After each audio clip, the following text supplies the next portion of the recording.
I am Ferdinand Marcos, and I am the President of the Republic of the Philippines. I stand today on behalf of 110 million Filipinos. Congressman Gonzales po, no?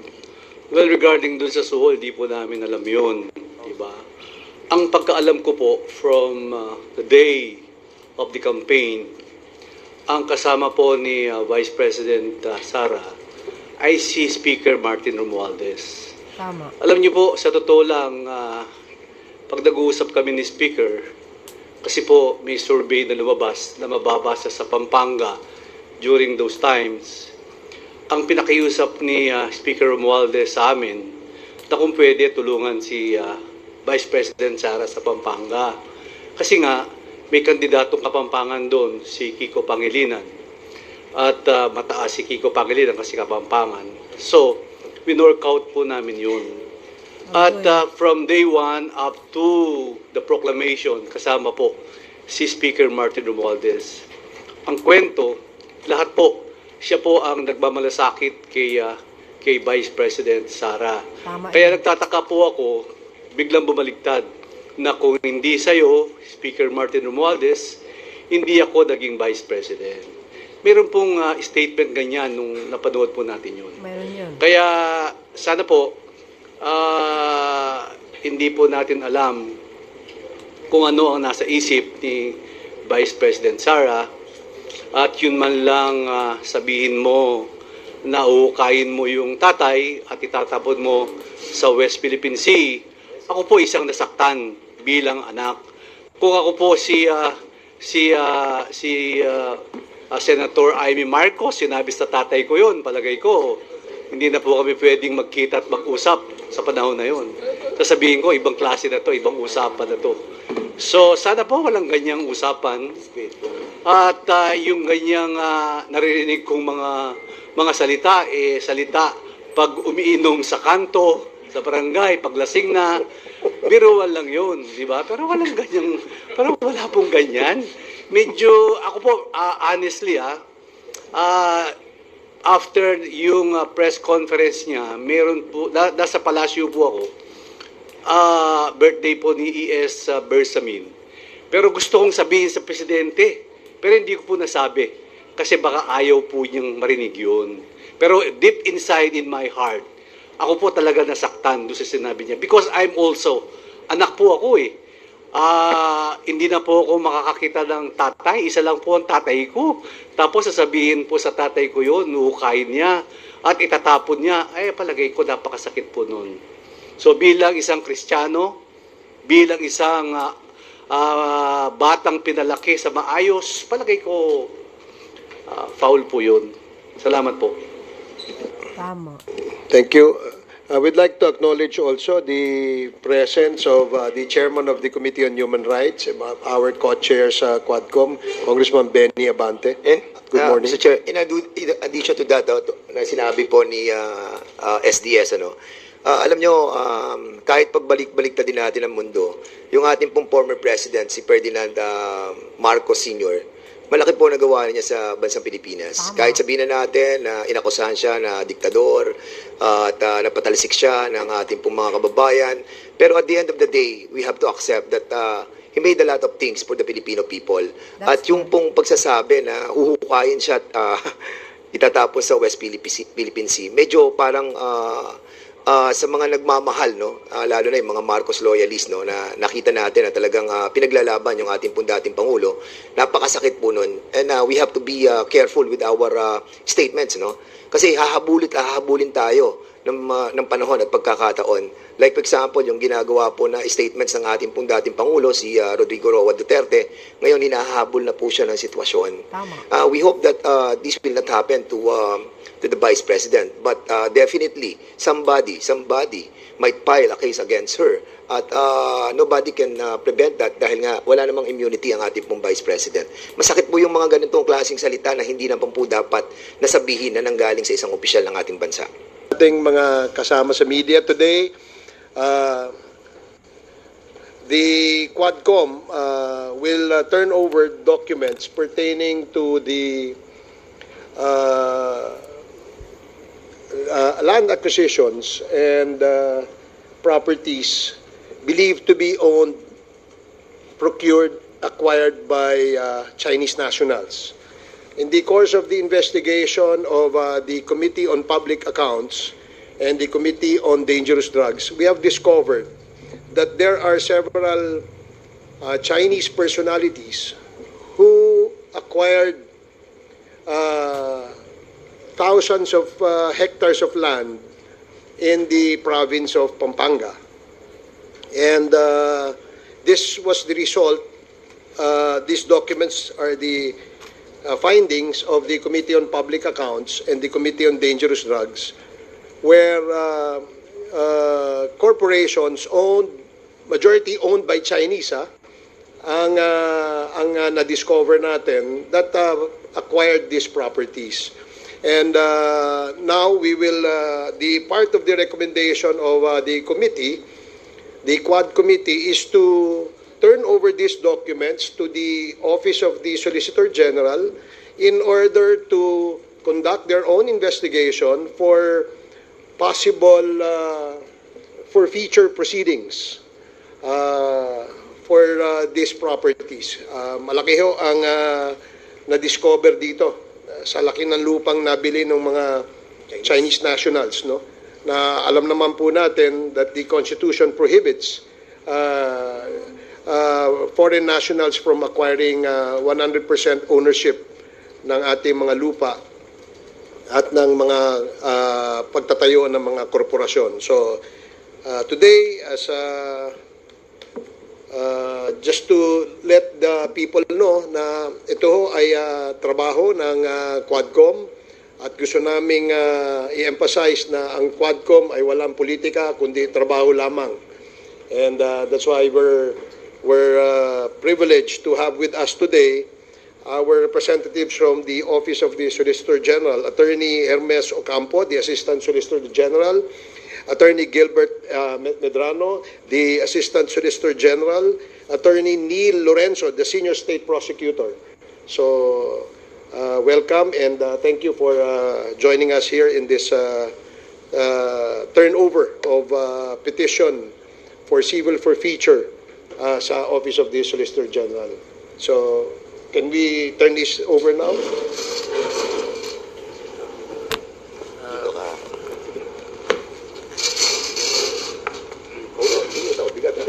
Sa gitna lang. Can you... Ayan. Nako, nasasakupan na tayo ng mga tsikwa, mga kababayan. Mabuti si Pangulong Marcos Jr. ang Pangulo dahil kung hindi, probinsya na tayo ng China.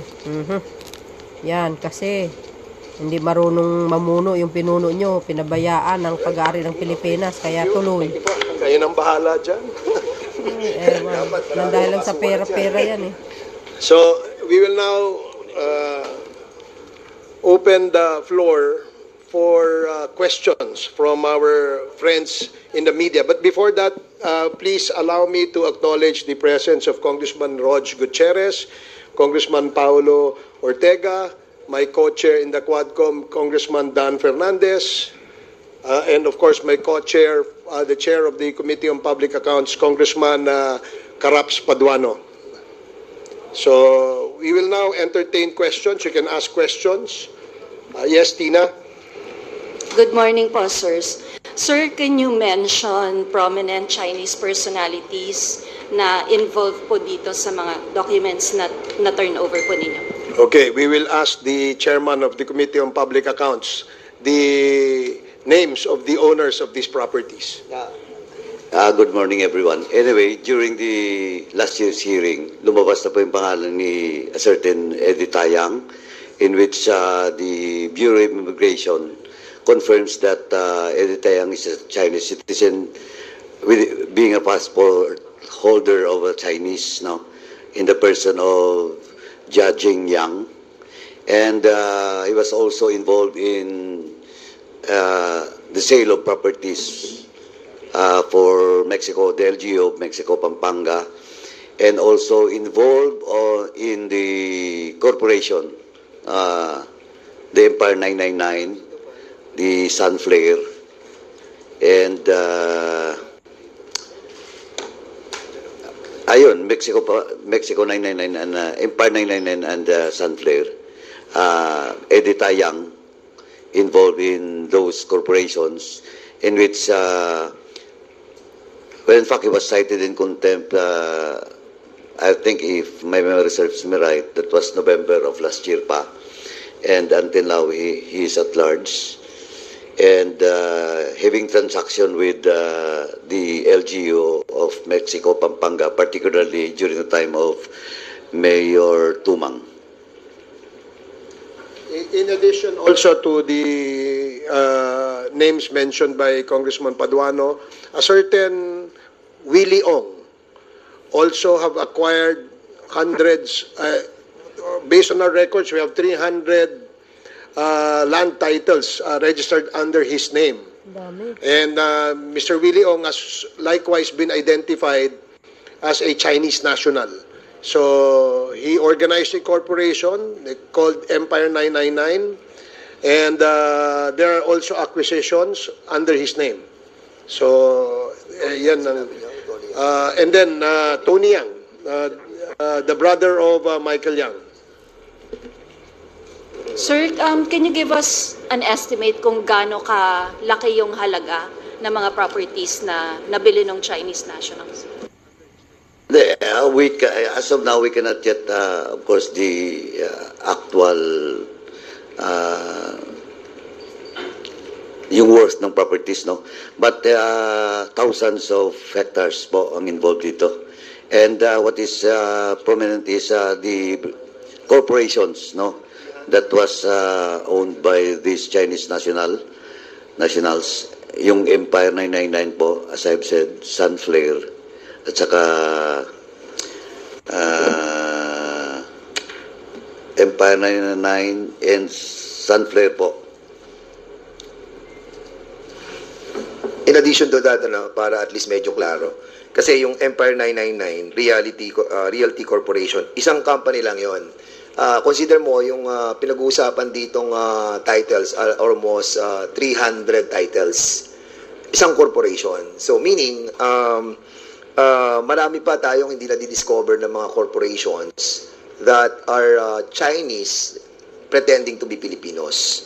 So yun ang malaking trabaho na dapat nating asikasuhan, especially ang ating pong Solicitor General, na makita itong mga corporation na to, na maraming mga pure Chinese na pretending to be Filipinos and owning and buying properties. Sir, just a clarification, Chinese lang po ba? Walang mga Filipino officials na naging kasabwat nila para mabili yung mga property na yan dyan sa sinabit ninyong documents sa Solgen? Hindi, katulad Hello. Ay, ikaw na, brother. Sige. As I've said, particularly with the transaction between Eddie Tayang and the sale of property which is worth 79.5 million in Mexico, Pampanga, the person of interest involved here is the former mayor, Mayor Tumang, Tede Tumang. Alam po naman natin na he was already dismissed twice by the Office of the Ombudsman. So, kung Filipino po, lahat na mga properties that was sold to Mexico, Pampanga, kay Mayor Tede Tumang po, at saka yung mga some of the employees, particularly Roy Gomez, no, is involved and until now also at large. And doon po sa sale ng property with regards to the warehouse that where the Shabu was discovered, doon po sa Mexico, ang involved din po dito yung kapatid ni Mayor Tumang at the same time si Mayor Tumang po on the sale of that property with regards to that warehouse. So those are the Filipinos which is in collusion with these Chinese nationals. Hi. I think let me emphasize also na ito sila ay nagpanggap ng mga Pilipino. Gumamit sila ng mga peke at mga spurious na mga dokumento na magpapatunay na sila ay mga Pilipino. Until after we have discovered na sila po ay mga Chinese nationals. Meron din po sila mga ginamit na mga dummies, no? Na mga Filipino, apparently Filipino-Chinese. no, nandyan ho yan sa ating mga listahan.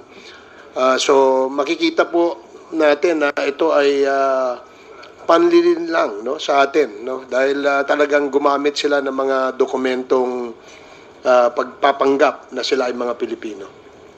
Sir, saka in addition to that, kailangan very critical tayo doon sa PSA, saka doon sa local civil register. Very particular tayo doon dahil doon tayo, doon na lang, yun ang ginamit ng mga Chinese. Ang PSA, nag-relax sila doon sa requirements nila para sa birth certificate.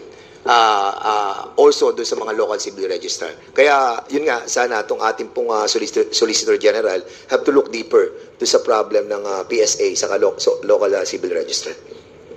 Sir? Ay. Of course, we would like to acknowledge also the presence of our overall Vice Chair, Congressman Romiaco. Good morning, Chairman. Yes, Mela. Sir, tanong ko lang po, from the side of Office of the Solicitor General, ano pong masasabi nyo dito sa mga itinurn over na dokumento ng Quadcom at moving forward, ano po ba yung magiging proseso nyo rito?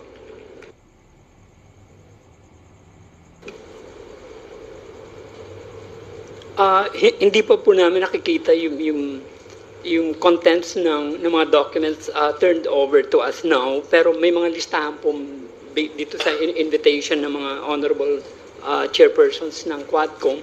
Aaralin po namin to. Pero initially po, eto po kasi yung mga possible na actions that may be filed by the OSG with the coordination of the pertinent government agencies, for example, sa civil forfeiture of the assets acquired of this Chinese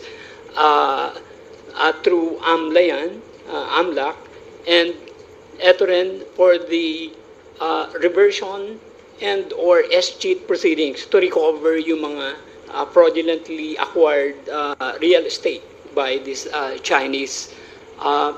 Pero eto po, aaralan namin mabuti kung ano yung real status of these lands now. Whether or not in the meantime, these lands have been transferred to qualified Filipino individuals or entities, in which case, jurisprudentially, the constitutional defect is deemed cured. So, ang kwan lang nito, if the real estate is still in the name of this Chinese, we will file the necessary actions, escheat or reversion. Then, kung eto po, pag nasa pangalan na to ng mga Filipino individuals, cured na po yan, pero subject po sa possible administrative or criminal actions sa mga involved, including mga government officials, if there's any. Okay. Sir? You know. Okay. Sir. May dalawang tanong lang po ako. No? Yung unang-una ay ilang mga Chinese po yung nasa listahan po natin na binigay po natin dyan sa OSG. Pangalawa, pwede po bang pakidescribe kung itong binabanggit po na mga lupain o property, pwede na po bang makabuo ng isang munisipyo o lungsod sa laki ng mga property na pinag-uusapan po natin? Salamat po. Ang aming estimate, thousands of hectares Itong nandito, we do not have the final figure, pero kung babasihan natin yung number ng titulo na na-acquire, no? Na ilipat sa pangalan ng Chinese national o hindi kaya doon sa kanyang korporasyon na nirehistro, lumalabas ito, umaabot to sa mga 300 hanggang 400 na titulo. So if you estimate that each title would have at least a hectare of land, so doon lang sa isang tao, sa isang korporasyon, meron na silang estimated 4 hanggang 500 hektaryang lupa sa isang kumpanya lamang yon. So tama yung sinabi ni Attorney Ocampo that they will study this, initiate the escheat proceedings, kasi if ever we recover this, it has to be recovered in favor of the national government. Kasi nga, merong fraud na nangyari. Bumili sila ng lupa, all these properties are fraudulently acquired. I don't know kung ano yung purpose. Yung iba, ang ginawa nila, nagtayo sila ng mga warehouses, nagtayo sila ng ibang negosyo, and possibly, no, kung nakalusot ito, baka nagkaroon na naman ng Pogo Hub dyan sa mga lugar na yan. And siguro in addition, Mr. Chairman, kasi we have to be expedite yung lahat ng issues pertaining to the properties that were owned by the Chinese people pretending to be Filipinos. Si Secretary Lucas Bersamin issued a preservation asset na kung saan doon sa asset preservation doon sa Banban, na kung saan nakapreserve yung asset po nila para hindi na mabenta. Now, sana yon nire-request natin sa Solicitor General to coordinate with the Executive Secretary in order to have to issue agad yung ating asset of preservation while they are doing yung mga documentary documents that need to be done para makapag-issue sila ng mga preservation of those all assets, no. Maganda yung ginawa po ni Secretary Lucas Bersamin. Sana magawa din po ng ating Solicitor General. Chairman? Yes, may I? Anyway, doon po sa number of Chinese personalities involved, ang most prominent, of course, is Eddie Tayang and Willie Ong. But in those corporations mentioned, particularly Sunflare, which is based in San Simon, Pampanga, and Empire 999, which is based in Mexico, Pampanga, if not all, most of those incorporators are Chinese. Now, in the case of properties, sabi nga ni OSG kanina, na cured, there are one case, no? Isang case po, property of Eddie Tayang, in which it was claimed to be his residence in Mexico, Pampanga, and it was bought by a certain Rodingo. But when he was invited during the hearing, in good faith, he bought that property, and he's very much willing to cooperate po doon sa process, legal process with regards to those properties, no? Isang property lang naman po yun.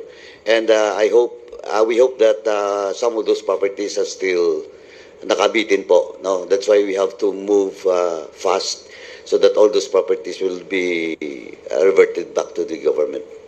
Thank you po. Okay, we'd like to acknowledge also the presence of our Deputy Speaker, J.J. Suarez. Good morning, DSJJ. So, Sir, clarification uli. Yung mode ng pagbili ng mga properties na yan, paano ang natuklasan ba ng Quadcom through money laundering, cash ba yan na binayaran, yung pera ba galing sa proceeds ng drugs, paano? At saka Pogo pala. Patuloy pa rin yung ating investigation dyan. No?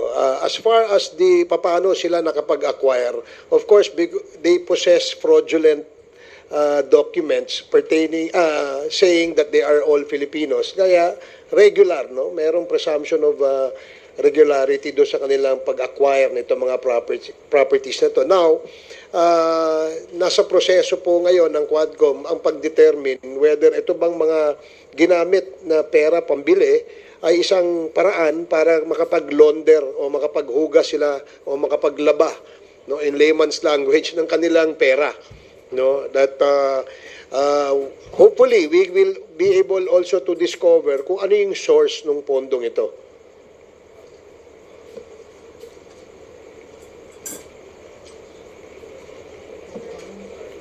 Okay.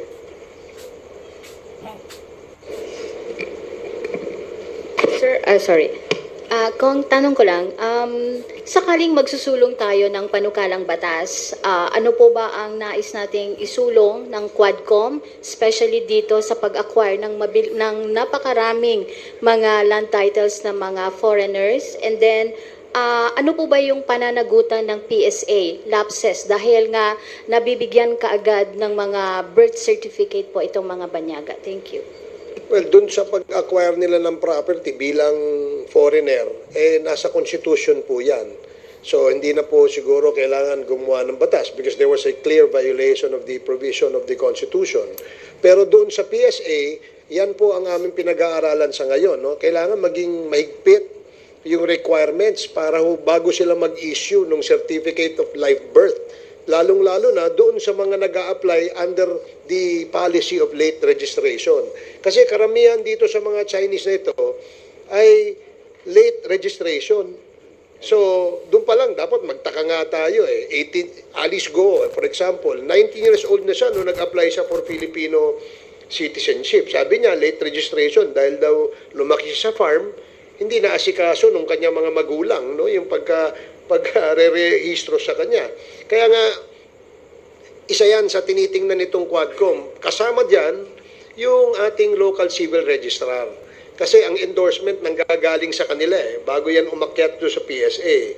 So, tinitingnan din natin in these two agencies kung ano pwede natin gawin na mga batas, no? O panukalang batas para higpitan natin yung pag-implement nila ng mga pulisiyang ito. To add, no, actually yung problema lagi dyan, yung defense ng PSA. First, binabalik nila doon sa LCR because they're just receiving the documents coming from the local civil registry. Now, second na defense lagi nila is ministerial daw yung role nila. That's why during the hearing of public accounts, nilaw po natin na dapat we have to do something about it. We have to legislate laws that will make sure na hindi na po lulusot itong mga kasong ganito. Not only Alice Go, in the case of Eddie Tayang, kalaya mo, 1983 siya pinanganak, yung registration na dito as a Filipino citizen after 23 years o 21 years, 2004. So, doon po sila nakakalusot. Kaya kailangan we have to legislate laws na siguro po natin hindi ito lumusot in the future. Yung mga ganito pong kalakaran. Saka in addition to that, kasi yung PSA, meron silang service provider para doon sa kanilang automation, doon sa ating pong tinatawag po nating registration, no? At ang service provider nila for so many years, no? I think 10 taon na yung service provider na yon. And they spend like, I think, if I'm not mistaken, during the investigation namin, wala pa sa Quadcom to.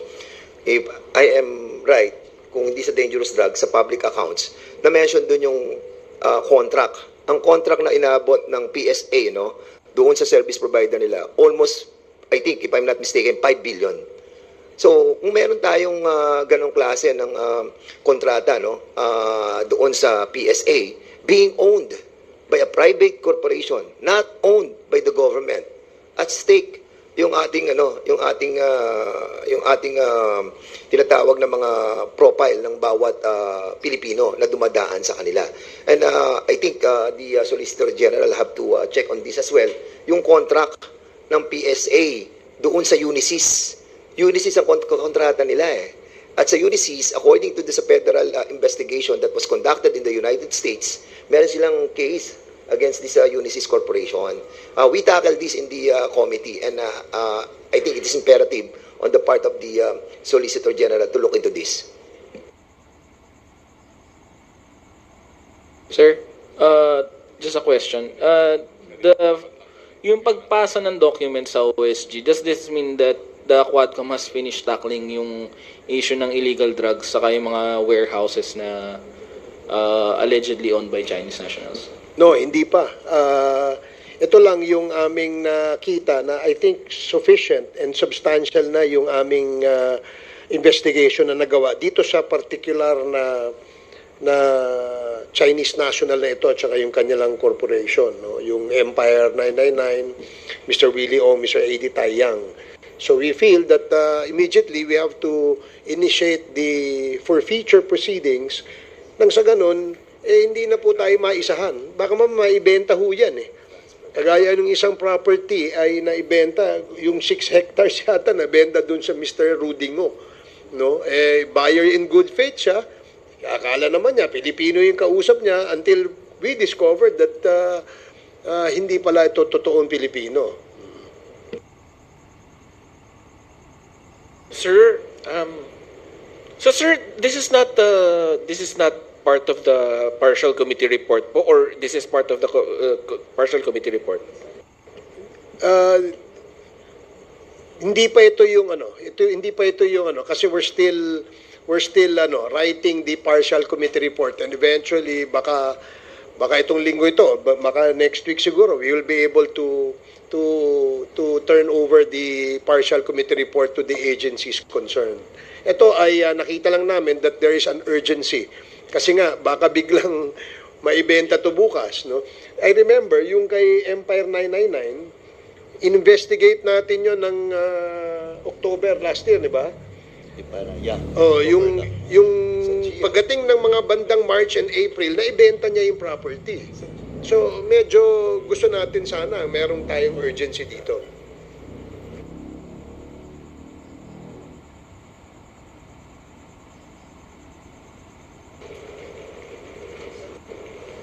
Sir, bukas Quadcom ulit tayo. Confirm ba na dadalaw si dating Pangulong Rodrigo Duterte? Siya, meron, ang galing ng tanong mo, Vic. Kala ko dito lang tayo muna sa property. Sige, hindi. We already sent out invitations. Nireiterate lamang natin. Kasi nga yung dati na pinadala natin, kung di ako nagkakamali, during our second or third Quadcom hearing yan, napadala natin yung mga invitation yan. Pero walang tugon. Walang, no? That's why we reiterated. Maaring hindi natanggap, maaring, kaya nga, itong invitation na ito, nagpadala tayo ulit. Natanggap po ba? Wala pa kaming feedback. I think we course it through the PNP na mapadala ito para mas mabilis. So, okay. Hopefully. No. Good morning po, good Congressman. Earl po from IVC 13. Sir, on another topic, sa press con po ni Vice President Sara Duterte and over the weekend, ilan po sa mga House leaders natin na nagpahayag ng kanilang pagkabahala sa ilang mga statement na binitawan ng ating Vice Presidente. Any comments or reaction po on this one, sir? Thank you.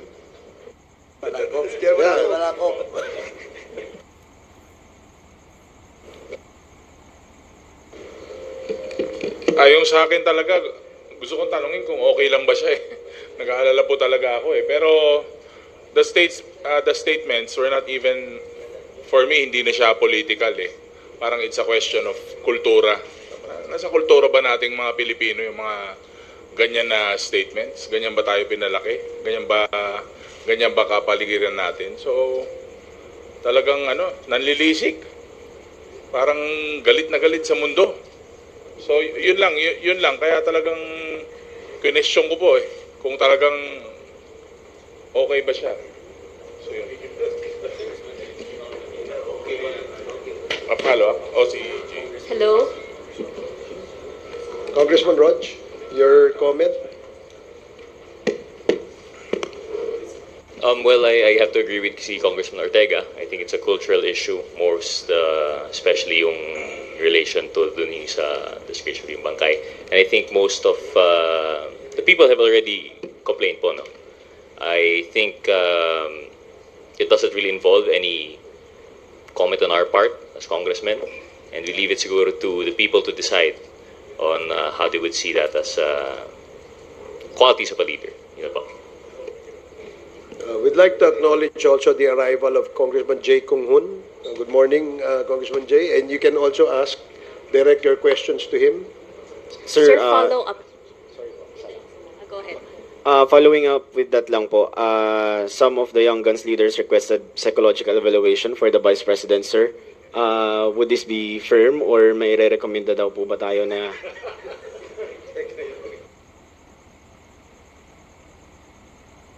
Oo. Suggestion lang naman yun. Hindi naman, una-una, hindi rin naman ako pwedeng magrekomenda at wala rin akong kilala. Kasi so far parang okay pa naman ako. Dalhin nyo sa pero yun. the people have seen the interview. So parang may something. Ewan ko. Oo nga. May sayad ba? Oo. Dalhin nyo na sa patingin parang nyo sa... punong-puno ng galit, saka parang parang yung mga lumabas sa ating mga pahayagan, para talagang parang hindi ko alam kung may meltdown o may problema na nangyayari right before our eyes during the press ko. Tama. Sir, Mandaluyong lang katapat niyan. Yung kasi yung yun ang lalabas sa news juicy So, dito naman sa Quadcom, from the start, we've been evidence-based. Kung ano po ang mga lumalabas sa aming legislative inquiry, very clear po yun na yun po ang lumalabas at napapalabas po sa social media. But, again, baka it's another diversionary tactic. Sir, sabi ni Attorney Sal Panelo kanina sa interview, hindi naman daw publicly sinabi ni VP Sara yon. Parang sa group chat lang daw yon. Yung group chat lang, dapat noon lang. Doon sa sinabi na huhukayin nyo, yung paghukay.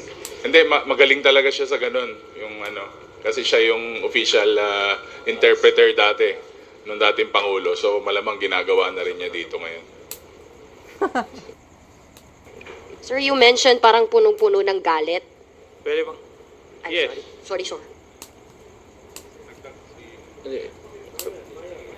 Punong-puno ng galit talaga. Yes. Why do you think po? Bakit po sa tingin ninyo ganun yung nangyari kay, and you even mentioned Kong Ortega na parang may meltdown or may problema na nangyari. Why do you think po na nagkaganon? Well, siguro sa nangyayari sa ating Vice President, nagkakaroon siya ng, I think she's being overwhelmed by anger and hate. Pag ang isang tao ay sobrang galit, nawawala siya sa sense of decency sa aking paningin. Tama. And sometimes, yung how you manage yung hate sa yung katawan at saka yung nasasaktan ka, it's also a test of your character. Di ba? How you manage these things, it's a test of your character. So in the case of the Vice President, ay lumalabas po yung flaw sa kanyang character. Kasi natatalo ng kanyang galit. Yun po yung aking nakikita as far as this representation is concerned. Maraming salamat po. Sir, hello po. Parang ang hugot po ni VP Sara, yung ginagawang pagkalkal doon sa kanyang confidential fund, yung paggamit ng pondo ng kanyang office ng Kamara. So ang House of Representatives po ba kayo, magbabago ba kayo or mag-a-adjust ba kayo, maghihinay-hinay ba kayo sa pag-iimbestiga sa kanyang paggamit po ng pondo? Sa ganang amin, the performance of one's duty should be the primordial consideration. Trabaho po namin yun Tama. And therefore, dapat walang let up to show what really happened and so far as the confidential funds of the Office of the Vice President and the Department of Education when she was still the Secretary. Kasi pag magbibigay po kami ng leeway, hindi po na yata in accordance with our mandate. Ganun po ang paningin namin doon. Okay. Sir, Before that, we'd like to acknowledge the presence also of our Senior Deputy Speaker, Dong Gonzales. Good morning. Okay, continue. Sir, yung dito sa nakita nyo na sabi nyo nga may meltdown, kakaiba, yung galit, ganito, ganyan. May nakikita ba kayo na parang signs ng psychological incapacity dun sa nangyari kay Vice President dun sa press con niya? Psychological unstable-minded.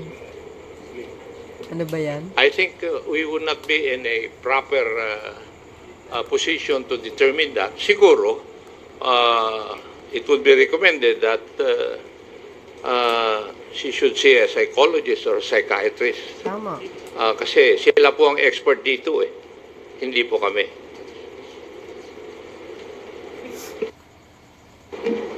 Sir, sorry, good morning po. Hindi lang po si Pangulong Marcos and former President Apo Marcos yung kumbaga tinira ni VP Sara. Meron din po kasi siyang binanggit laban din po kay Speaker Romualdez na sinabi niyang embarrassment daw po ang ating House Speaker. As House leaders, ano pong masasabi po ninyo dun sa pahayag po na yun? That's her opinion. It's not the opinion of 120 million Filipinos. Di po ba? And she is entitled to her opinion. Sir, follow-up lang. Kasi yung embarrassment po is stemming from doon sa sinabi ni VP Sara na tumanggap daw po ng suhol si Speaker Romualdez. Do you know anything about this? Or what can you say about this po? Tungkol saan yun? She did not expound or elaborate po yung tungkol doon sa susunod daw niyang press con. Pero, So we will not be commenting on that. Kasi hindi naman namin alam kung ano suhol yan. Hayaan mo po muna mag-expound siya. Then we'll answer the issue about it. And second siguro, I'd just like to add now, just like what we have done with the Office of the Vice President, giving due courtesy to that office, ang unsolicited advice po is the Vice President should also give due courtesy to the office of the President and of course to the late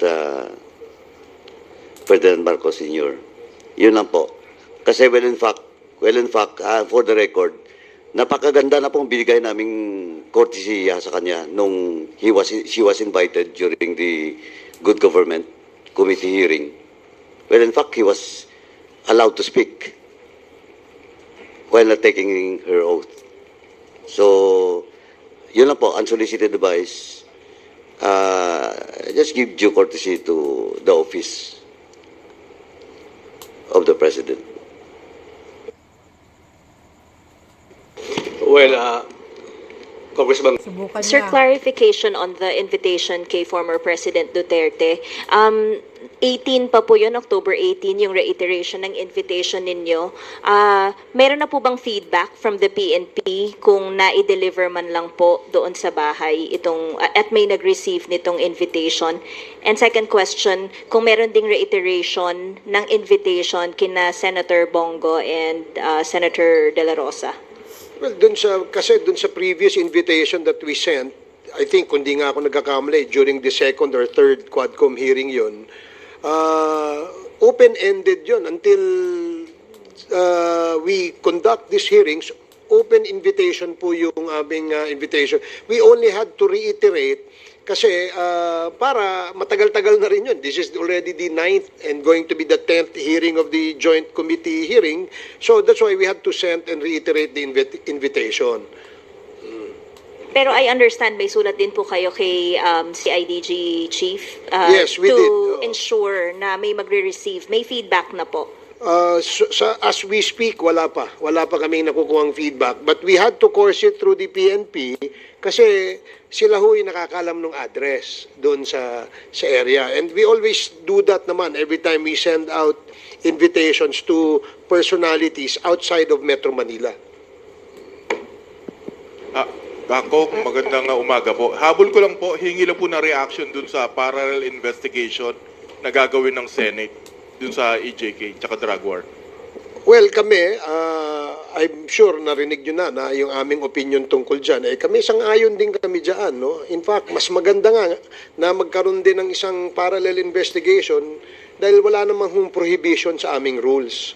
And because of merong ganyang klaseng parallel investigation, we do expect that in sync ang lower house at saka ang Senate dito sa usapin tungkol sa EJK.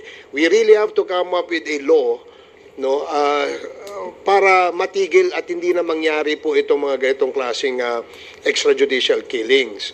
Now, my opinion, I'm sure may colleagues here, may co-chairs, meron din silang sariling opinion. Ang opinion ko, kung merong ang Senate, meron din ang House, ba't hindi dala natin pag-isahin? Parang BICAM.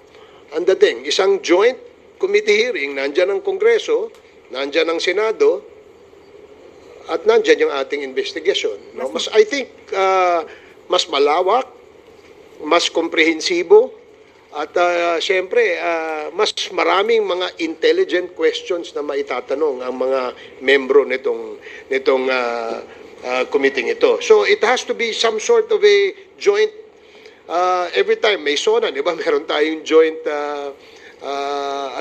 session. Ito, ganun din gawin natin. Mas maganda sa tingin ko. Much better. I don't know. Sa tingin ko, priority ito ng mga mambabatas eh. Kaya kung uunahin nila yung personal na interes sa pamamagitan ng pagsabi na may kampanya kasi kaya wala sila, isa sa kanilang mandato at obligasyon ay itong ating ginagawang conducting an investigation in aid of legislation. Yan po ang aming trabaho. Yung produkto ng aming komite ay pinag-aaralan at pinag-iisipan po yan. Saka lalo na, Mr. Chairman, no, para mapabilis. Remember, 2 weeks ago, nag-file kami ng 2 bill, no? Yung pong declaring EJK as a heinous crime at yung isa ng pag-stop ng POGO. Now, kung hindi magiging sinking yung upper and lower house, pagdating sa ganitong klase ng investigation at bills na pinal natin, by December, ang order ng Presidente tigil. Kung hindi natin mag-aaprubahan yung POGO bill na we filed, together with the upper house, mababaliwala po yung ating pong ginawang submission or filing of that two bills. Mas maganda po, para mapabilis po yung ating pong kilos, ay magsama na po ang Senado at ang Kongreso. Maganda yung bycam, guys, ha? By the way, ipopropose pa namin yan, ha?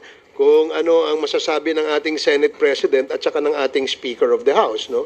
It was just an idea na tinitingnan natin kasi para masabi na impartial itong investigation na to dahil tayong lahat, bawat Pilipino ay naniniwala na kinukondena natin ang mga pagpatay. Wala po siguro magsasabi dito na natutuwa sila mayroong pinapatay, di ba? So dahil nga ganito kalawak itong usapin na ito at itong usapin na ito ay isang usapin of national importance, therefore ang Kongreso, ang Senado at ang lower house ay dapat magtipon para talakayin itong usapin na ito at gumawa ng solusyon nang sa ganon ay hindi na maulit ito. Habol ko lang po, ibabalik ko lang ng konti doon sa kanina. Bukod po ba doon sa pagbili ng lupa, meron po bang ginamitan ng ibang peking birth certificate para makakuha halimbawa ng gun license tsaka ng driver's license? May ganun po bang nakita yung Quadcom? Hello, lahat po. It all started with LCR and PSA. Pag may PSA na po, papasok na po yung LTO. Lahat na, and that includes passports. So, lahat ng mga government IDs and passports, doon talaga nagsimula doon sa LCR at saka sa PSA. So, meron pong na-discover na ginamit yung pagkuha ng gun license, ginamit yung peking birth certificate? I think sa case ni Tony Yang. Kay Tony Yang.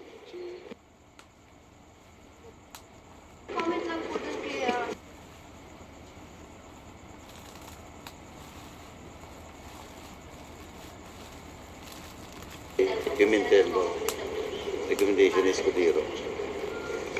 Recommendation yata ni SP yan, ano? And of course we respect that dahil sila naman po ay bound by their rules eh.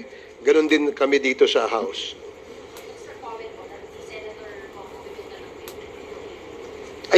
Well, kasi hindi pwedeng siguro naisip nila na hindi pwedeng si Senator Bato because she's being implicated, no? Bilang chairman ng Committee on Public Order and Dangerous Drugs sa Senate. That's why siguro naisip ni SP na ilagay sa Blue Ribbon at si Senator Coco Pimentel magdi-lead. Sir? Hi, sir. Good morning po. Rose po sa UNTV. Sir, we're preparing 2 scenarios tomorrow for the Quadcom hearing. Kung mag-a-attend si dating Presidente Duterte, how do we prepare for it? At kung hindi siya dadalo, what do we expect? Do we have new witnesses to present that will corroborate the reward system of the anti-drug war? That's a good, tough question. But the chairman of the Committee on Human Rights will be able to answer that. Congressman Benny. Magandang umaga po. Sorry sa pagiging late. Anyway, bilang chairman po ng Committee on Human Rights, noon pa, nais na namin imbitahan ang ating dating Pangulo to appear, no? Not a person na inaakusahan namin, kundi bigyan ng linaw talaga ang lahat ng mga bagay na ito. Particularly yung EJK. Pagkat binanggit naman ni Colonel Espinido at ng mga ibang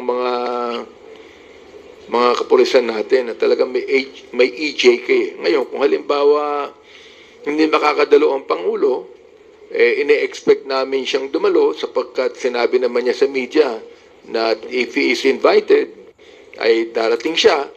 Kaya palagay ko sa akin po, walang pagdududa na he might come.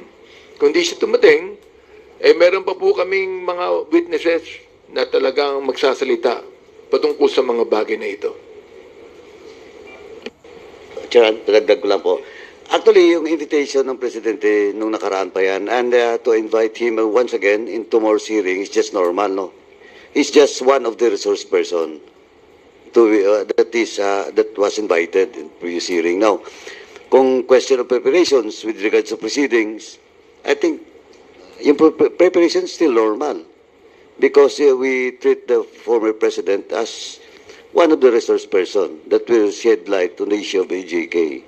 So wala pong magbabago. If ever he appears po tomorrow, ano po yung security na ipapatupad po natin? And will he get the first part of the hearings? Siya po ba muna yung pagsasalitain po natin? And what questions we will ask? First, question of security, that's not us, but the Sergeant at Arms, now in coordination with the PNP. Second, if he will be the first or the last or in the middle, sabi ko na nga, we will treat him as part of the resource person. So, depende po yan sa mga members no, na magtatanong. And third question of what are those questions, let us see tomorrow what will happen during the hearing.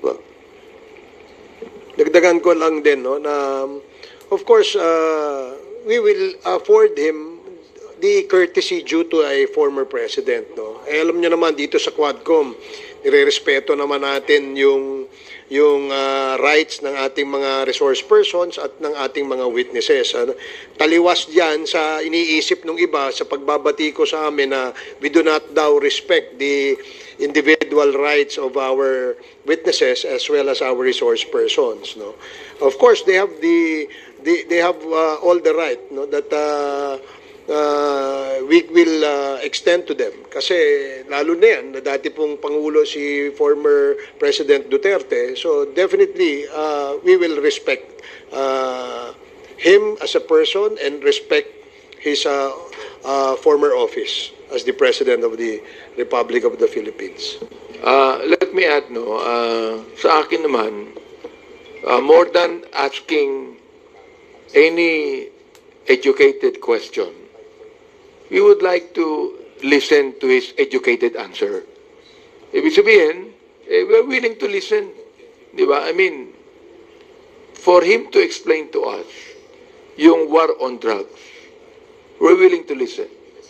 For him to explain to us why is it necessary on the war on drugs that more than 20,000 people were killed. We are willing to listen. Oo. We're willing to listen na sinabi niya several times na patayin ang mga drug pushers. For example, we're willing to listen kung bakit niya sinabi yan. We're willing to listen na yung kanya mga binanggit na pinapatay, na-embolden ang ilang mga pulis na gawin ang hindi dapat gawin. We're willing to listen. We're willing to listen to him.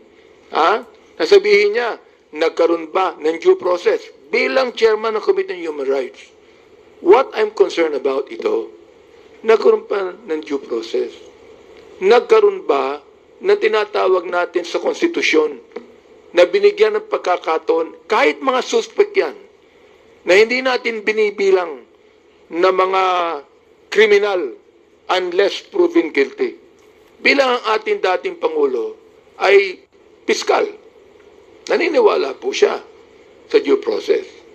Naniniwala po siya na dapat bigyan ng pagkakataon ang mga suspect kahit mga drug lord pa yan.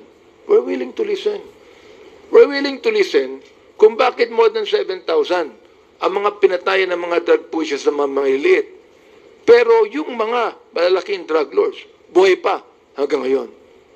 That is what we would like to know. Ay, sir, sorry, follow-up lang. Kasi sa mga social media feed or post po ng mga supporters ng Duterte camp, his attendance may lead to contempt. Yung pong respect that the Quadcom will accord the former president, is that enough assurance for him not to be contempt? I cannot, the committee personally, I cannot assure that. It's up to him to be present tomorrow, and it's up to his answers and his actuation during the hearing. So, for me, sabi ko na nga, hindi ko pwedeng pangunahan ng dating Pangulo. Oh, let us see what will happen tomorrow. But one thing for sure, we will afford him the due courtesy, his office should be afforded. Sir? Sir? Sir? Sir, sorry. Sir, Ayan, go ahead. Sir, follow-up ko lang yung sa mga Chinese na may title. Meron ba may narinig ako baka mali lang ako, Tony Yang, the brother of Michael Yang, kasi meron ding ID Tai Yang. ID Tai Yang is same as Tony Yang. No. Iba yan, magkaiba yan. But this ID... Eddie Tayang, yung Chinese name niya is Jia Yang. okay, sir. Pero related ba to sa kay Michael Yang and Tony Yang, sir? Si Eddie Tayang is related by business associations. As business associate of but of Michael course si Yang Tony and Tony Yang is related to Michael Yang, the brother of Michael Yang. So, itong si ID Tai Yang is business associate ni Tony Yang. Tama, No, sir? ni Michael Yang. Michael Yang. Okay, thank you. Thank you, sir. I just like Sir, kagaya po nung nangyari sa good government na hearing, hindi po tumayo si VP Sara para mag-take ng oath. Granting po, pumunta po si former president at hindi rin po tumayo para mag-take ng oath. Again, as I've said, I cannot personally, no, I cannot answer about it, but we have to stick in our rules. What is our rules should be followed during committee hearings. And let us see tomorrow. Let us see tomorrow. Ang konti ng mga tanong nyo, himala. Okay, sige, okay. So maraming salamat sa ating mga kaibigan sa media. Thank you.